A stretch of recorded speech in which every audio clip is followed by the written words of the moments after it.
ದಿವೋಹಂ ಸ್ನೇಹಿತರೆ, ನಾನು ನಿಮ್ಮ doctor Deepa Ranishekar transform life ಪ್ರೋಗ್ರಾಮ್ಸಿಂದ ಲವ್, ಲೈಟ್ ಆ್ಯಂಡ್ ಗ್ರ್ಯಾಟಿಟ್ಯೂಡ್.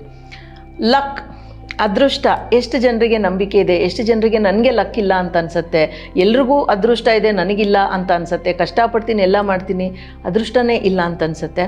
ಕೆಲವೊಂದು ಸತಿ ಹೀಗೆ ಅನಿಸೋದು ಸಹಜ. ನಮ್ಮ ಲಕ್ ಏನಿದೆ ನೋಡೋಣ. ದಯವಿಟ್ಟು ಯಾರು ಇನ್ನೂ ನಮ್ಮ ಚಾನಲ್ಗೆ ಸಬ್ಸ್ಕ್ರೈಬ್ ಮಾಡ್ಕೊಂಡಿಲ್ವೋ ಸವಿನೀಯ ವಿನಂತಿ, ದಯವಿಟ್ಟು ಬೆಲ್ಲೈಕನ್ನ ಕ್ಲಿಕ್ ಮಾಡಿ ಸಬ್ಸ್ಕ್ರೈಬ್ ಮಾಡ್ಕೊಳ್ಳಿ.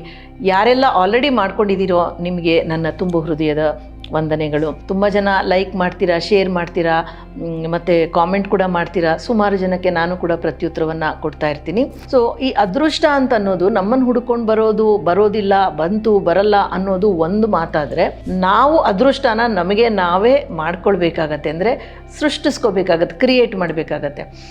ಉದಾಹರಣೆಗೆ ಒಂದು ವ್ಯಕ್ತಿ ಇರ್ತಾನೆ, ಯುವಕ, ಅವನು ಕೆಲಸಕ್ಕೆ ಹೋಗ್ತಾನೆ, ಬರ್ತಾನೆ, ಏನೋ ಮಾಡ್ತಾನೆ, ಕೆಲಸ ಇರೋದಿಲ್ಲ ಅಂತ, ಒಳ್ಳೆ ಕೆಲಸ ಇರೋದಿಲ್ಲ, ದಿನಾ ಬೇಜಾರಾಗಿ ರಸ್ತೆನಲ್ಲಿ ನಡ್ಕೊಂಡು ಹೋಗ್ತಾ ಇರ್ತಾನೆ. ಆ ಒಂದು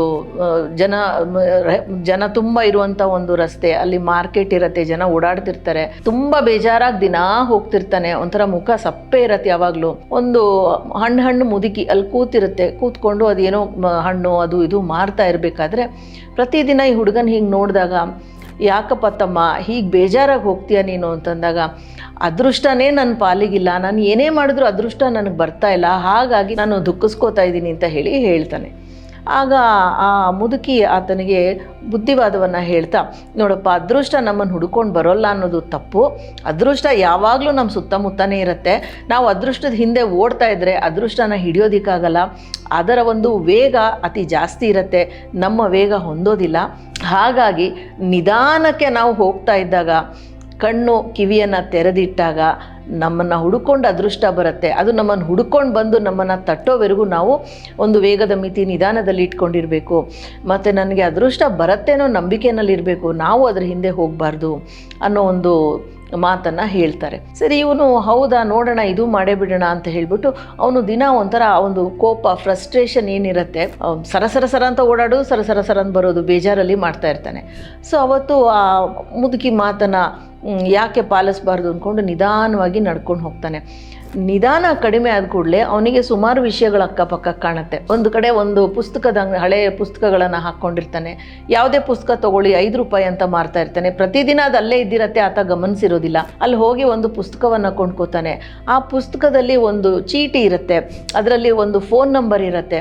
ಏನು ಮಾಡೋದು ಅಂತ ಗೊತ್ತಿರೋದಿಲ್ಲ, ಹಾಗಾಗಿ ಆ ನಂಬರ್ಗೆ ಫೋನನ್ನು ಮಾಡ್ತಾನೆ. ಮಾಡಿದಾಗ ಆ ಕಡೆ ಇರೋ ಒಂದು ವ್ಯಕ್ತಿ, ನನಗೆ ತುಂಬ ಬೇಜಾರು, ಯಾರ ಹತ್ರ ಆದರೂ ಮಾತಾಡಬೇಕು ಅಂತ ಮಾಡಿದೆ, ನಾನು ಬಂದು ಸುಮಾರು ಮಾತಾಡ್ತೀನಿ, ಲ್ಯಾಂಗ್ವೇಜ್ ಕಲಿಸ್ತೀನಿ, ಇಂಗ್ಲೀಷ್ ಕಲಿಸ್ತೀನಿ, ಮತ್ತು ನಾನು ಸಾಫ್ಟ್ ಸ್ಕಿಲ್ಸ್ ಕಲಿಸ್ತೀನಿ, ಈ ಥರ ಎಲ್ಲ. ಈಗ ನನಗೆ ಓಡಾಡೋಕ್ಕಾಗ್ತಿಲ್ಲ, ಕಾಲು ಫ್ರ್ಯಾಕ್ಚರ್ ಆಗಿದೆ, ಹಾಗಾಗಿ ನಾನು ಟ್ರೈನಿಂಗ್ ಪ್ರೋಗ್ರಾಮ್ಸಿಗೆ ಹೋಗ್ತಿಲ್ಲ, ನಾವು ಒಬ್ಬಳೇ ಇರೋದ್ರಿಂದ ನನಗೆ ತುಂಬ ಬೇಜಾರು, ಹಾಗಾಗಿ ಮಾತಾಡೋಣ ಅಂತ ಮಾಡಿದೆ ಅಂದಾಗ, ಆಯಿತು ನನ್ನೊಟ್ಟಿಗೆ ಮಾತಾಡಿದಾಗ ಕೆಲವೊಂದು ಪದಗಳನ್ನು ಹೇಗೆ ಬಳಸಬೇಕು, ಯಾವ ಥರ ಮಾಡಬೇಕು ಅಂತ ಹೀಗೆ ಮಾತಾಗತ್ತೆ. ಹೀಗೆ ದಿನ ಮಾತಾಗ್ತಾ ಇವನು ತನ್ನ CV-ಯನ್ನು ರೆಡಿ ಮಾಡ್ಕೋತಾನೆ. ಯಾಕೆಂದರೆ ಆಕೆ ಕೊಡುವಂಥ ಟಿಪ್ಸಿಂದ ಅದನ್ನು ರೆಡಿ ಮಾಡ್ಕೋತಾನೆ. ಹೀಗೆ ಮಾತಾಡ್ತಾ ಇನ್ನೊಂದು ದಿವಸ ಎಲ್ಲೋ ನೋಡಿದಾಗ ಅದು ಸುಮಾರು ದಿವಸದಿಂದ ಇದ್ದಿರುತ್ತೆ, ಒಂದು ಬೋರ್ಡ್ ಕಾಣುತ್ತೆ. ಅದರಲ್ಲಿ ನಮಗೆ ಕೆಲಸಕ್ಕೆ ಜನ ಬೇಕಾಗಿದ್ದಾರೆ ಅಂತ ಒಂದು ಫೋನ್ ನಂಬರ್ ಇರುತ್ತೆ. ಅಲ್ಲಿಗೆ ಫೋನ್ ಮಾಡ್ತಾನೆ. ಮಾಡಿದಾಗ ಈಕೆ ಜೊತೆ ಮಾತಾಡಿ ಅವನಿಗೆ ಆತ್ಮವಿಶ್ವಾಸ ಬೆಳೆದಿರುತ್ತಲ್ವ, ಆ ಹೊಸ ಆತ್ಮವಿಶ್ವಾಸದೊಡನೆ ಹೋಗಿ ಅಲ್ಲಿ ಇಂಟರ್ವ್ಯೂನ ಕೊಟ್ಟು ಕೆಲಸವನ್ನು ತಗೊಂಡು ಅಲ್ಲಿಂದ ಅವನು ಮೇಲಕ್ಕೆ ಹೋಗ್ತಾನೆ. ಹಾಗಾಗಿ ಅದೃಷ್ಟ ಇಲ್ಲ ಅನ್ನೋದು ಸುಳ್ಳು. ಅದೃಷ್ಟ ಯಾವಾಗಲೂ ಅಲ್ಲೇ ಇರುತ್ತೆ, ನಾವು ಗಮನಿಸಿರೋದಿಲ್ಲ. ಅಥವಾ ಅದೃಷ್ಟನ ಚೇಸ್ ಮಾಡಿಕೊಂಡು ಅದರ ಹಿಂದೆ ಓಡ್ತಾ ಇದ್ದಾಗ ಅದನ್ನು ಹಿಡಿಯೋದಕ್ಕಾಗಲ್ಲ, ಅದು ನಮ್ಮ ಹತ್ರ ವಾಪಸ್ ಬರೋದಕ್ಕೂ ಅವಕಾಶವನ್ನು ಕೊಡ್ತಾ ಇರೋದಿಲ್ಲ. ಸೊ ಅದೃಷ್ಟ ಬರುತ್ತೆ ಅಂತಂದರೆ ತಾನಾಗಿ ಬರೋದಿಲ್ಲ. ಹೀಗೆ ನಾನಾ ಒಂದು ಸಣ್ಣ ಕ್ಲೂ ಸಿಗತ್ತೆ.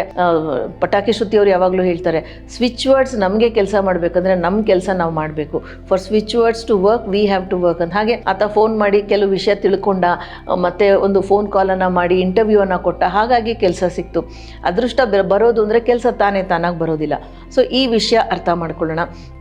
ಸೊ ಅದೃಷ್ಟ ಇಲ್ಲ ಅಂತಂದಾಗ ಒಂದು ಸ್ಲೋ ಡೌನ್ ಮಾಡಿ ನಿಧಾನವಾಗಿ ಗಮನಿಸೋದು, ಕೆಲಸಗಳನ್ನು ಮಾಡೋದು ಒಂದು. ಇದರಲ್ಲಿ ಮತ್ತೆ ಅದೃಷ್ಟವನ್ನು ಹೇಗೆ ಕಂಡುಕೊಳ್ಳೋದು ಅಂತ ಹೇಳ್ತೀನಿ. ಒಂದು ಗ್ಲಾಸಲ್ಲಿ, ಒಂದು ಗಾಜಿನ ಲೋಟದಲ್ಲಿ ನೀರನ್ನು ತಗೊಳ್ಳಿ. ಮತ್ತು ಒಂದು ಚೂರು ಹಾಲನ್ನು ಹಾಕಿ, ಮತ್ತು ಹಸಿ ಹಾಲ ಕಾಯಿಸಿದ ಹಾಲ ಅಂತ ನೀವು ಕಾಮೆಂಟಲ್ಲಿ ಕೇಳ್ತೀರಾ, ಯಾವ ಹಾಲಾದರೂ ನಡೆಯುತ್ತೆ. ಮತ್ತು ಹಸುದ, ಮೇಕೆದ, ಎಮ್ಮೆದ ಅಂತ ಕೇಳಬೇಡಿ, ಯಾವುದಾದ್ರೂ ನಡೆಯುತ್ತೆ. ಮತ್ತು ಪೌಡ್ರ್ ಹಾಲು ಬೇಡ, ಮತ್ತು ಅದು ಕ್ವೆಶ್ಚನ್ ಬಂದಾಗ ಅದು ಬೇಡ.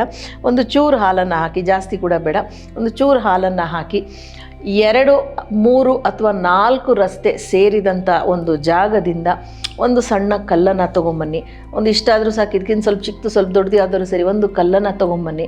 ಆ ಕಲ್ಲನ್ನು ನಿಮ್ಮ ಕೈಯಲ್ಲಿ ಇಟ್ಕೊಂಡು, ನಿಮ್ಮ ಎಡಗೈಯಲ್ಲಿ ಇಟ್ಕೊಂಡು, ಬಲಗೈ ಅದರ ಮೇಲೆ ಇಟ್ಟು, ನಿಮಗೆ ಏನು ಬೇಕು, ಅದೃಷ್ಟ ನಿಮಗೆ ಏನನ್ನು ತಂದುಕೊಡ್ಬೇಕು, ಕೆಲಸ ಬೇಕಾ, ಅಥವಾ ನಿಮಗೆ ಆತ್ಮಸಖ ಅಥವಾ ಸಖಿ, ಆತ್ಮ ಸಂಗಾತಿ ಬೇಕಾ, ಜೀವನದಲ್ಲಿ ನಿಮಗೆ ಆರೋಗ್ಯ ಬೇಕಾ, ನಿಮಗೆ ಒಂದು ಸಮಾಧಾನ ಬೇಕಾ, ಆನಂದ ಬೇಕಾ, ಏನು ಬೇಕು ಅನ್ನೋದನ್ನು ಹೇಳಿಬಿಟ್ಟು, ಅಥವಾ ಮನೆ ತಗೋಬೇಕು, ಏನಿದೆಯೋ ಅದನ್ನು ಹೇಳಿ, ಅದಕ್ಕೆ ಬೇಕಾದಂಥ ಅದೃಷ್ಟವನ್ನು ನನ್ನ ಪಾಲಿಗೆ ತಂದುಕೊಡು ಅಂತ ಹೇಳಿಬಿಟ್ಟು 3 ಕಣ್ಣು ಮುಚ್ಕೊಂಡು ಹೀಗಿಟ್ಕೊಂಡು, ಹೃದಯ ಭಾಗದ ಹತ್ರ ಇಟ್ಕೊಂಡು, 3 ಬಲಗೈ ಮೇಲಿರುತ್ತೆ, ನೀವು ಎಡಗೈ ಬಂಟರಾದರೆ ಬಲಗೈ ಕೆಳಗಿರುತ್ತೆ, ಎಡಗೈ ಮೇಲಿರುತ್ತೆ.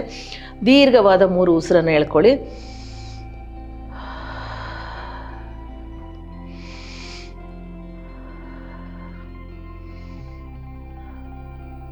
ಅದೃಷ್ಟ ನಿಮ್ಮದಾಗಿದೆ ಅಂದ್ಕೊಂಡು ಈ ಕಲ್ಲನ್ನು ಇದರೊಳಗೆ ಹಾಕಿ, ಇದನ್ನು ನೀವು ಶುಕ್ರವಾರ ಮಾಡಬೇಕು. ಶುಕ್ರವಾರ ತಪ್ಪಿತು ಅಂದರೆ ಸೋಮವಾರ, ಈ 2 ದಿನ ಬಿಟ್ಟು ಬೇರೆ ದಿನಗಳಲ್ಲಿ ಮಾಡಬೇಡಿ. ಶುರು ಮಾಡೋದು ನೀವು ಶುಕ್ರವಾರ ಅಥವಾ ಸೋಮವಾರ ಮಾಡಬೇಕು. ಸೊ ಇದನ್ನು ಮಾಡಿದ ಮೇಲೆ ಇದನ್ನು ಇಟ್ಕೊಂಡು, ಅದೃಷ್ಟ ನನ್ನದಾಗಿದೆ, ಅದೃಷ್ಟ ಯಾವುದೇ ಗಾಜಿನ ಬಟ್ಲಾದರೂ ಪರವಾಗಿಲ್ಲ, ಇಂಥದ್ದೇ ಅಂತಿಲ್ಲ, ಅದೃಷ್ಟ ನನ್ನದಾಗಿದೆ, ಅದೃಷ್ಟ ನನ್ನದಾಗಿದೆ ಅಂತ ಹೇಳಿ, ಮತ್ತೆ ನಿಮಗೆ ಏನು ಇಚ್ಛೆ ಇದೆ ಕಣ್ಣು ಮುಚ್ಕೊಂಡು ದೀರ್ಘವಾದ ಉಸಿರನ್ನು ತಗೊಳ್ತಾ ಅದನ್ನು ಯೋಚಿಸಿ, ಅದು ನಡೆದಿರೋ ಹಾಗೆ ಒಂದು ಪರಿಕಲ್ಪನೆಯನ್ನು ಮಾಡ್ಕೊಳ್ಳಿ. ಮತ್ತು ಅದರಲ್ಲಿ ಕೈಗಳನ್ನು ತೊಳ್ಕೊಳ್ಳಿ. ಇಲ್ಲಿವರೆಗೂ ತೊಳಿಬೇಕು, ಅಂದರೆ ಇಲ್ಲಿವರೆಗೂ 2 ಕೈಗಳನ್ನು ತೊಳ್ಕೊಳ್ಳಿ. ಕೈಗಳನ್ನು ತೊಳ್ಕೊಂಡ್ಮೇಲೆ ಕೈಯನ್ನು ಒರೆಸೋ ಹಾಗಿಲ್ಲ. ಸೊ ಅದು ಮಿಕ್ಕಿರ್ಬೋದು. ಈ ಮಿಕ್ಕಿದ ಹಾಲನ್ನು ಹಾಗೇ ಇಟ್ಟಿರಿ. ನೀವು ಶುಕ್ರವಾರ ಶುರು ಮಾಡಿದ್ರೆ ಶುಕ್ರವಾರ ಮತ್ತು ಭಾನುವಾರ, ಸೋಮವಾರ 3 ದಿವಸ ಮಾಡಬೇಕು. ಸೋಮವಾರ ಶುರು ಮಾಡಿದ್ರೆ ಸೋಮವಾರ, ಮಂಗಳವಾರ, ಬುಧವಾರ 3 ದಿವಸ ಮಾಡ್ತೀರಾ. ಹೀಗೆ 3 ವಾರಗಳು ಮಾಡ್ತೀರಾ, ಅಂದರೆ ಟೋಟಲ್ 9 ದಿನ ಮಾಡ್ತೀರಾ. ಸೊ ಈ ಹಾಲನ್ನು ನೀವು ಮತ್ತೆ ಬೇಕಾದರೆ 3 ಸತಿ ಕೈ ತೊಳ್ಕೊಳ್ಳಿ, ಪೂರ್ತಿ ತೊಳ್ಕೊಳ್ಳಿ, ಹೇಗಾದರೂ ಮಾಡಿ. ಈ ಕಲ್ಲನ್ನು ಹಾಗೆ ಕಾಪಾಡಿಟ್ಕೊಂಡಿರಿ. ಈ ಗಾಜಿನ ಬಟ್ಲಲ್ಲೇ ಇರಲಿ. ಅದನ್ನು ನಿಮ್ಮ ಮನೆಯ ಕುಬೇರ ಮೂಲೆಯಲ್ಲಿ, ಅಂದರೆ ಸೌತ್ ವೆಸ್ಟ್ ಮೂಲೆಯಲ್ಲಿ ಇಟ್ಟಿರಿ. ಈ ಕಲ್ಲು ಕೊನೆಗೆ ಏನು ಮಾಡಬೇಕು, 3 ವಾರ 3 ದಿನ ಆದ ಮೇಲೆ ಏನು ಮಾಡಬೇಕಂದ್ರೆ, ಒಂದು ಹಸಿರು ಬಟ್ಟೆನಲ್ಲಿ ಸುತ್ತಬಿಟ್ಟು, ಪ್ಲೇನ್ ಇರ್ಬೋದು, ಡಿಸೈನ್ ಇರ್ಬೋದು, ಪರವಾಗಿಲ್ಲ, ಅದರ ಹಸಿರಲ್ಲಿ ಕಪ್ಪಿರೋದು ಬೇಡ, ಅದಕ್ಕೆ ಒಂದು ಕೆಂಪು ದಾರವನ್ನು ಟೇಪನ್ನು ಕಟ್ಟಿ, ಆ ಟೇಪ್ಗೆ 2 ಗಂಟನ್ನು ಹಾಕಿಬಿಟ್ಟು ಇದನ್ನು ದಿಂಬಿನಡಿಗೆ 3 ದಿನ ಇಟ್ಕೊಳ್ಳಿ. ಯಾವಾಗ 3 ವಾರಗಳು 9 ದಿವಸ ಆದಮೇಲೆ ನಿಮ್ಮ ದಿಂಬಿನಡಿಗೆ ಅಡಿನಲ್ಲಿ ಇಟ್ಕೊಳ್ಳಿ. ಮತ್ತು ಅದನ್ನು ನಿಮ್ಮ ಪರ್ಸಲ್ಲಿ ಇಟ್ಕೊಂಡು, ನೀವು ಯಾವುದೇ ಕೆಲಸಕ್ಕೆ ಹೋಗಬೇಕಾದ್ರೆ ಅಥವಾ ದಿನನಿತ್ಯ ಹೋಗಬೇಕಾದ್ರೆ ನಿಮ್ಮ ಪರ್ಸಲ್ಲಿರಲಿ. ನೀವು ಪರ್ಸಿನ ತೆಗೆದೇ ಇದ್ರೂ ಪರವಾಗಿಲ್ಲ, ನಾನು ಪರ್ಸ್ ಇಟ್ಕೊಳ್ಳಿಲ್ಲ ಅಂತಂದಾಗ ನಿಮ್ಮ ಆಫೀಸ್ ಡೆಸ್ಕಲ್ಲೋ ಎಲ್ಲೋ ಒಂದು ಕಡೆ ನಿಮಗೆ ಹತ್ತಿರದಲ್ಲಿರೋ ಹಾಗೆ ಇಟ್ಕೊಳ್ಳಿ. ಇದನ್ನು ಆಮೇಲೆ ಏನು ಮಾಡಬೇಕು ಅಂತಂದರೆ, ಇದು ಹಾಗೇ ಇರಲಿ, ತಾನಾಗಿ ಕಳೆದು ಹೋಗೋವರೆಗೂ ನಿಮ್ಮೊಟ್ಟಿಗೆ ಇರಲಿ. ಅದೃಷ್ಟ ಖಂಡಿತ ನಿಮ್ಮದಾಗಲಿ ಅನ್ನೋದು ನನ್ನ ಶುಭ ಹಾರೈಕೆ. Thank you so much for joining me. ನಾನು ನಿಮ್ಮ doctor Deepa Rani Shekar, transform life ಪ್ರೋಗ್ರಾಮ್ಸಿಂದ. ದಿವೋಹಂ, ಲವ್, ಲೈಟ್ ಆ್ಯಂಡ್ ಗ್ರ್ಯಾಟಿಟ್ಯೂಡ್.